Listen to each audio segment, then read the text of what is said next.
그래서 오늘 읽을 책이 마사 누스바움의 혐오와 수치심을 주로 읽을 건데요.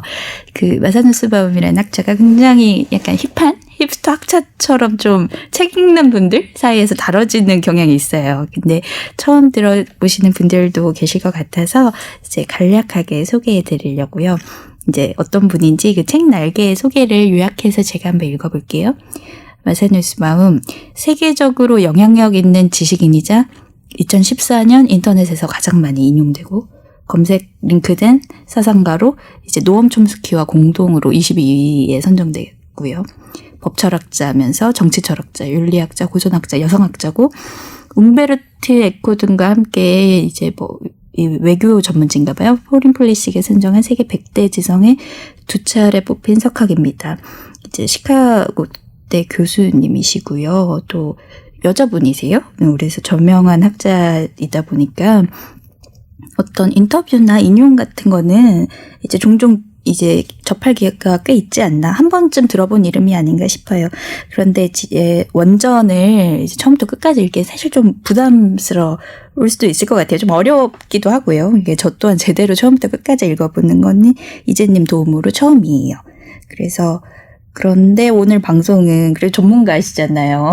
그러니까 천천히 그리고 좀 자세한 수준으로 들어가 보려고 하고 제가 좀 편집을 나눠서 송출할 계획이 있습니다. 그리고 오늘은 주로 감정에 대한 이야기를 하게 될 건데요. 이제 우리가 감정에 대해서 어떤 오해를 하고 있는지 그리고 뭐 이런 말 많이 하잖아요. 감정적으로 행동하지 말고 이성적으로 판단해라. 이런 말들을 하잖아요. 이런 말들이 옳은지 오늘 이재님께서 이제 설명해 주실 거예요. 네. 우리가 일상적으로 어떤 행위를 할 때 그 행위가 감정에 근거하고 있다면 보통 우리는 그 행위를 비합리적인 행위로 여기는 것처럼 보여요. 감정을 일반적으로는 외부 자극에 의한 충동적 반응이라거나 또는 사고를 거치지 않고 어떤 즉각적으로 발현되는 것이라고 생각을 하는 경향이 크기 때문에 그래서 이 감정에 대해서는 이성으로서 조절해야 된다 또는 제어해야 된다 이렇게 생각하는 상황들이 많습니다. 그래서 오늘은 이러한 감정에 대해서 한번 그것이 정말로 타당한 비판인지 한번 생각을 해보는 그런 시간을 가지려고 하고요. 그래서 감정에 대한 이런 이해는 사실 로고스 중심주의에 따르고 있는 편이에요. 여기서 로고스라는 건 이제 이성을 뜻하는데요. 서양 철학에서는 사실 감정이라는 건 그렇게 큰 관심사는 아니었어요. 감정에 대한 논문이 활발하게 나오기 시작한 것도 사실 뭐 누스바움과 같은 학자들의 영향이 크고. 그런가요? 그렇죠. 그리고 보통 감정이라 그러면 되게 충동적이고 막 생각 없이 막 한 그런 거라고 생각하잖아요. 네. 그런데 이제 보니까 과학 쪽에서 인지과학 쪽에서 그 인지과학의 발달과 함께 감정을 또 다르게 이해하려는 그런 시도가 진행되고 있다고 해요. 그래서 이걸 인지주의라고 부르나 봐요. 그래서 감정도 이성과 다른 방식의 이제 지적 능력이라고 주장하는 입장이잖아요. 네. 네. 인지주의에서는 감정도 사고를 거쳐서 발현된 것이라고 기본적으로 생각을 해요. 그래서 그 안에는 감정이란 것 안에는 그 감정이 발현된 상황과 관련된 믿음이나 판단 등이 포함이 되어 있고 이러한 믿음과 판단은 문장으로 서술될 수 있다고 이야기를 합니다. 그렇다고 해서 인지주의자들이 이성이 담당하던 역할을 다 감정으로 대체해야 된다 그렇게 주장을 하지는 않아요. 그들은 감정에 포함된 믿음이나 판단 이런 걸 분석함으로써 어떤 종류의 감정은 법과제도에 적용될 수도 있고 적용되어서는 안 되는지 배제되어야 되는지 이런 것들을 좀 중점적으로 이야기를 할 뿐입니다. 네. 특히 인지과학의 발달이 이렇게 어떻게 보면 다른 영역?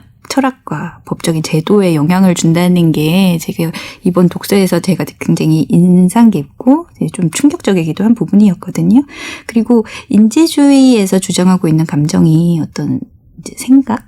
지적인 능력에 의해서 발현되는 거라는 부분이 바로 우리 직전에 방송했던 이전 에피소드가 부처화돼지였거든요. 거기서 좀 그때는 그냥 우리가 직관적으로 그냥 불교 교리적으로 풀었던 거를 오늘 좀 학술적으로 얘기해 볼 수 있다는 게 제가 막 의도적으로 이 책들의 방송 순서를 고른 건 아닌데 어떤 한 가지 결을 우리가 관통하고 있는 중이라는 것에서 저 스스로 굉장히 칭찬하고 있고요. 그리고 우리는 이 많은 감정들을 감정들 중에서도 이 책의 부제이기도 한 인간다움을 파괴하는 감정으로서의 그 수치심을 얘기할 거잖아요. 네.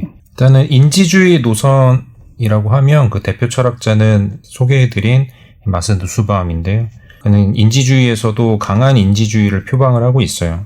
누스바움의 책은 한국에 굉장히 많이 번역이 되고 있는데 철학 분야보다는 문학 분야에서 누스바움의 감정이론, 특히 혐오랑 관련된 그런 연구 논문들이 다수 나오고 있습니다. 네. 혐오나 수치심을 다룬 논문들이 나오고 있고요. 그의 강한 인지주의는 적지 않은 공격의 대상이 되기도 해요. 아무래도 네. 어떤 주장에 대해서 남들보다는 조금 더 강한 하지 않아 이런 주장들을 하면 공격 대상이 되긴 하는데 어쨌든 오늘은 그런 학술적 공방을 떠나서 우리는 누스바움의 주장이 담겨있는 메시지에 주목을 해보려고 하고요. 신스토어주의를 자처하는 그의 감정 이론의 핵심을 간략히 살펴보고 감정을 지적 능력의 한 형태라고 주장한 그의 주장을 이해해 보려고 합니다. 그래서 누스바움이 이해한 수치심의 특징은 무엇이고 이에 대해서 그가 어떤 이야기들을 하고 있는지를 다룰 거예요. 감정은 곧 비합리적 충동이라는 이해에서 벗어나서 감정도 지적 능력의 한 형태이고 우리의 삶에 다양한 방식으로 영향을 끼칠 수 있다는 것, 이것을 오늘 살펴볼 겁니다. 아유, 오늘 저 혼자 일단 철학 1대1 과외 받는 느낌이에요. 너무너무 좋고요. 이런 말 많이 하잖아요. 화가 나서 어쩔 수 없었다. 막 홧김에 그랬다. 너무 막 사랑해서 너무 슬퍼서 뭐 그랬다. 이런 말들을 저는 항상 의심했거든요. 감정의 지적 능력이라는 관점을 이제 우리 들어주신 숙녀님들께 소개할 수 있어서 너무너무 기쁘고요. 저 또한 막 감정에 휘둘리지 않거나 압도당하지 않는다는 건 아닌데요. 순간적으로 드는 감정 자체를 관찰하는 게 아마 저번 에피소드에서 소개한 명상일 것 같아요. 근데 그런 관찰을 넘어서서 감정 자체를 지적으로 풀어보고 싶었고 이것에 대해서 석학인 이제 마사 누스바움이 어떤 주장을 하고 있는지 우리가 이제 한번 살펴볼까요? 기본적으로 누스바움은 자신을 신스토아주의라고 주장을 해요.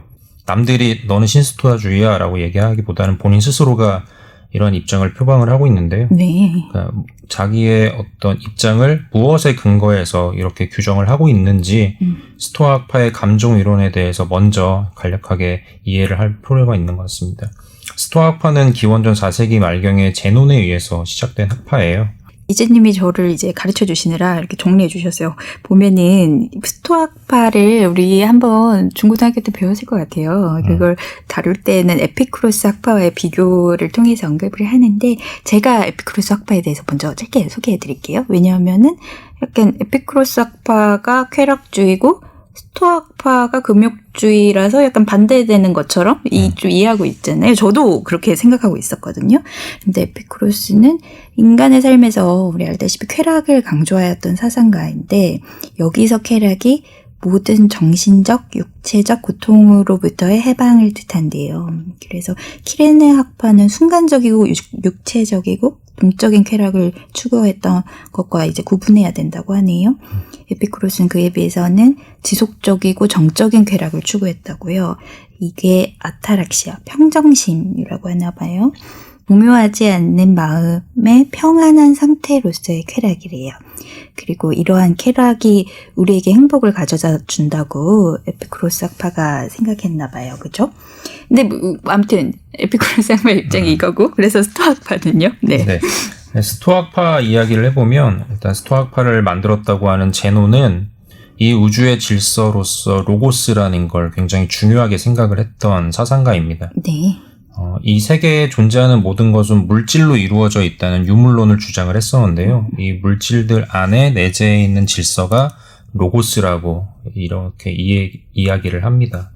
이 당시에 로고스라는 건 지금 우리가 인간의 지적 능력으로서 이야기하는 이성보다는 더 넓은 의미를 지니고 있어요. 예를 들면 지구를 중심으로 여러 행성들이 조화를 이뤄 공존할 때 여기에는 어떤 원리가 있다고 생각을 했었는데 이러한 원리를 곧 로고스라고 이야기를 합니다.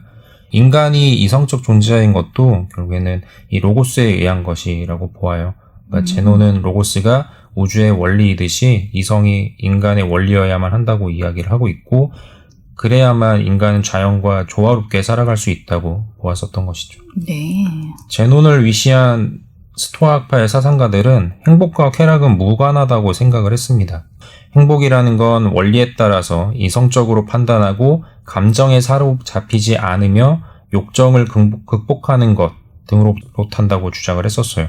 그러니까 행복하기 위해서는 감정이 배제된 상태를 유지하는 게 굉장히 중요하다고 생각을 합니다. 그래서 외부 자극이나 그 자극으로 인한 충동, 오류 가능성 이런 것들로부터 휘둘리지 않는 아파테이아, 보통은 한국에서는 이제 부동심이라고 번역이 되는데요. 요새 들어서 학자들은 이제 무감정 상태라고 번역을 또 하고 있어요. 네. 이런 무감정 상태의 경지에 도달할 때 인간은 행복할 수 있다. 어떻게 보면은 감정이라는 걸 배제해야 된다는 맥락에서 금욕주의라고 볼 수도 있기는 하죠. 그래서 에피쿠로스와 스토아학파에 대해서 이렇게 간략하게 살펴봤는데, 누스바움을 이야기하면서 스토아학파를 말씀드린 이유는 누스바움의 감정 이론이 스토아학파의 감정 이론 상당 부분을 따르고 있기 때문입니다. 그렇다고 해서 그가 스토아학파의 이론을 있는 그대로 수용하고 있는 건 아니에요. 이 책을 읽으면서 좀 신기했던 부분이에요. 왜 첫 시작에 이렇게 그런 고대 철학들 이걸로 시작이 되잖아요. 누스바움 살아있는 분이잖아요. 네. 그러니까 저희가 2022년을 살고 있는데 그녀의 철학적 근거가 막 고대에서부터 가져와서 어떤 서양의 지성사, 그 철학사를 이제 통과하고 있는 게 되게 인상이 깊었는데 제가 잘 몰랐는데 이렇게 서양 철학은 이런 식으로 뭐 내가 스토아학파의 이론을 뭐 계승 따르고 있다, 뭐 수정해서 뭐 차용하고 있다 이런 식으로 내가 이런 학파입니다, 뭐 이런 노선입니다 이렇게 정하는 경우가 많은가요? 기본적으로는 그러니까 서양의 지성사는 연속성을 가지고 있기 때문에 네. 뭐 내가 지금 현대 철학을 한다고 해서 그 사람이 무로부터 시작하는 건 아니고 이제 거슬러 올라가다 보면 결국엔 거기엔 다 고대 철학자들이 자리를 잡고 있어요. 그래요? 그래서 보통 자기를 어떤 학파다, 나는 누구를 계승한다라고 얘기하진 않지만 그 사람의 철학을 보면 어떤 이전에 철학자들이 주장했던 개념을 가지고 오는 경우들, 영향을 받은 것들이 상당수가 있죠. 멋있네요. 네, 계속해서 우리 그 스토아학파의 감정 이론을 이제 먼저 살펴보기로 했잖아요. 네. 현대적 관점에서 스토아학파는 감정에 대한 인지적 개입을 주장한 학파예요. 여기서 인지적이라는 건 외부 대상에 대해서 그것에 대해 내가 어떤 인식 또는 알을 가지게 되는 그러한 것들이 인지적이라고 이야기를 하는데, 그러니까 감정이 발현된 데에는 내가 어떤 대상에 대한 인식을 하게 되는 그런 계기가 작동한다. 이런 게 인지적 개입이라고 이야기를 할 수가 있습니다. 네. 스토아학파의 학자들이 스스로 인지적이라는 개념을 활용을 하지는 않지만 어쨌든 지금 우리의 이론에 비추어 보았을 때 그들의 이론의 이 인지주의적 관점에서 이해할 만한, 해석할 만한 요소들이 다수 포함이 되어 있다는 거죠. 네. 뭐 다른 말이긴 하지만 철학은 이제 개념 사용에 굉장히 엄격한 학문이라고 말씀을 드릴 수가 있어요. 뭐 다른 학문 다 마찬가지겠지만 제가 앞서 설명드린 내용 중에 전공자들이 보면 잘못된 표현들이 있을 수도 있어요. 에피쿠로스 설명을 해주셨지만 그러한 어떤 표현들에 있어서 조심해야 되는 부분들이 있는데, 전공자들끼리 그런 거잖아요. 어쩌면 네. 말 틀리게 한다 이런 거. 그렇죠. 이거 보통 분들은 모르시잖아. 네. 이거 배운 분들끼리만 아는 그 느낌이잖아. 네, 그런 맞아요. 감각이잖아요. 네. 그래서 우리가 학술적 논의를 하는 건 아니니까 그런 세부적인 내용은 양해를 구하고 진행을 하려고 하고요. 뭐 틀린 소리만 아니면 여러분들이 이제 받아들이시고 이해하시는데 도움이 될 겁니다. 맞아. 이제 연구하시는 분들이 이런 약간 엄격함, 엄밀함 이런 거에 시달린다는 거 제가 잘 알고 있죠. 그래서 방송 대본을 더 줄이거나 간략하게는 못하겠다고 생각을 했어요. 그러다 보면은 이런 이 엄밀함의 문제가 약간 틀어질 수 있겠다 해서, 그래서 하고 싶은 말씀 그대로 다 하고 가시라고 그러면서 우리가 대본을 썼는데, 그러면서 또 이게 또 철학이 아닌가 생각했어요. 생각을 좀 정교하게 하고 개념이나 단어를 정교하게 쓰고 이제 그런 방법의 학문이 아닌가 했어요. 그래서 또 이런 전공자분들이 대중서를 쓰기 어렵고 그래서 또 대중과 멀어지고 있는 것도 제가 또 이해를 했거든요. 그래서 오늘 이런 시간 우리 녹음이 좀 소중하지 않나? 이런 생각을 하고 있어요. 그래서 어쨌든 이제 계속 해볼까요? 이제 감정이론에 한해서요. 네. 감정이론 한정에서 보면 스토아학파는 강한 인지주의를 주장한 학파로 분류를 할 수가 있어요. 그들은 모든 감정, 그러니까 지금 우리는 감정이라는 단어를 쓰지만 그 당시에는 뭐 정념에 해당되는 그런 용어들을 썼었는데요. 이 감정이 인지적 믿음에 근원한다고 생각을 해요. 그러니까 내가 어떤 대상에 대해서 그걸 받아들였을 때, 알게 되었을 때 생기는 믿음, 아니면 내가 그것에 대해서 가지게 된 믿음, 이런 거에 이제 근원을 한다고 생각을 합니다. 근데 그런 감정에 관계된 믿음들은 모두 비이성적이라고 주장을 했고, 비이성적 믿음에 근거한 감정 또한 비이성적인 결과이기 때문에 제어해야 된다고 생각을 했었어요. 구체적으로 보면 우선 그들은 감정이 어떤 행위의 동기가 된다고 이야기를 해요. 두려움이라는 감정은 뭔가를 회피하는 행위의 동기가 되고, 징후는 폭력의 동기가 되는 것처럼 감정을 행위의 동기로 이해를 합니다. 이런 주장은 오늘날에도 충분히 상식에 부합하는 것처럼 보여요. 근데 그렇기 때문에 스토아파의 주장에서 주목할 점은 감정은 행위의 동기가 된다라기보다는 그들이 감정은 어떤 종류의 믿음이기 때문에 행위의 동기가 된다고 주장했다. 이 포인트죠. 그죠? 네. 어떤 종류의 믿음이기 때문에. 네. 그래서 책에서 마사누스바움 책에서 스토아파를 묘사할 때 신과 같은 스토아파들. 이 문장은 뒤에서도 나올 텐데 사고를 훌륭하게 하는 사람은 어떠한 감정도 갖지 않을 것이라고 보았다. 이런 말도 되게 재밌었거든요. 그래서 신과 같은 이성을 가지고 판단을 하는 건가? 이렇게 이해를 했거든요. 네. 그러니까 스토아파의 학자들은 감정을 이성에 불복한다 또는 이성을 거부하는 이러한 영혼의 과도한 움직임이라고 생각을 했었어요. 그러니까 네. 여기서 영혼은 지금 우리말로 하면은 뭐 의식이나 정신, 지적인 작용에 해당이 될 텐데, 그들이 인간의 영혼이 잘못된 믿음에 의해서 지적인 오류를 일으킬 때 발현되는 게 감정이라고 보았습니다. 이 고대인들은 인간을 이런 식으로 생각한 거잖아요. 그죠? 네. 네. 뭐 예를 들면 두려움이라는 건 어떤 대상이 나에게 손해를 끼칠 것이라는 잘못된 믿음에 근거해요. 뭐 여기서 잘못됐다는 말은 뭐 옳고 그름에서 잘못이라는 의미를 하는 게 아니라 그냥 적절하지 않다, 잘못 적용됐다라고 할 때 그런 맥락에서 사용되는 잘못된이라는 의미를 지니는데, 그러니까 스토아파의 주장에 따르면 우리에게 손해를 입히는 것은 악덕밖에 없어요. 그러니까 여기서는 개념으로서의 악덕밖에 없는데, 네.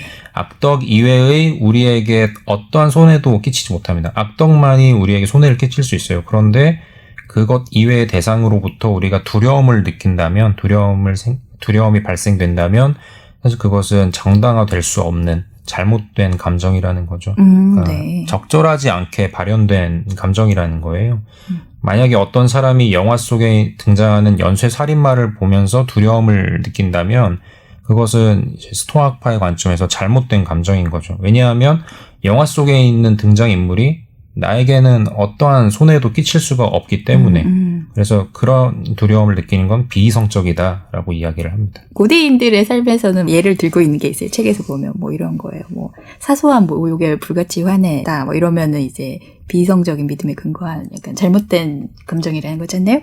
전에 만났던 사람이 자기 이름 잊어버렸다 하는 경우나 식사에 초대한 주인이 자신을 가장 이제 좋은 자리에 못 앉겠다. 이게 고대에서는 되게 뭐 그런 사건들인가 보다. 그러면서 이런 일들은 이성적인 사람이라면 이를 가지고 화를 내선 안 되며 적절하지 않다. 이렇게 말했나 보네요. 그 당시에 커뮤니티가 굉장히 명예를 중시하는 커뮤니티였던 거죠. 신분제 사회였고 네. 누군가가 자기의 이름을 알릴 때 자기가 모욕을 당했다 이런 거에 대해서는 그냥 넘어가면 안 되는. 스토아파의 논점은 우리가 어떤 대상에 대해서 이성적으로 판단해서 그에 대해서 적절하게 반응을 할 수 있으면 감정이라는 게 생기지 않을 거다라는 겁니다. 되게 이상적인 얘기를 하고 있는 것 같아. 네. 인간미 없는 얘기를 하고 있는 것 같아. 네. 이 이제 감정에 휘둘리지 않는 이상적인 인간상을 묘사한 것 같아요. 지금까지 이재님께서 설명해 주신 부분이 스토아파의 감정 이론이에요. 그래서 이 이론들에 대해서 또 누스바움이 책에서 이렇게 이제 정리하고 있거든요. 제가 읽어볼게요. 혐오와 수치심이 31조. 그래서 그리스의 스토아파는 이와 같은 시각을 지녔다. 그들은 감정이 규범적으로 부적절한 범주에 속한다고 여겼는데 모든 감정이 우리가 완전히 통제할 수 없는 세상의 양상에 대한 강한 평가를 수반하고 있으며 그러한 평가는 항상 오류를 지닌다고 생각했기 때문이다.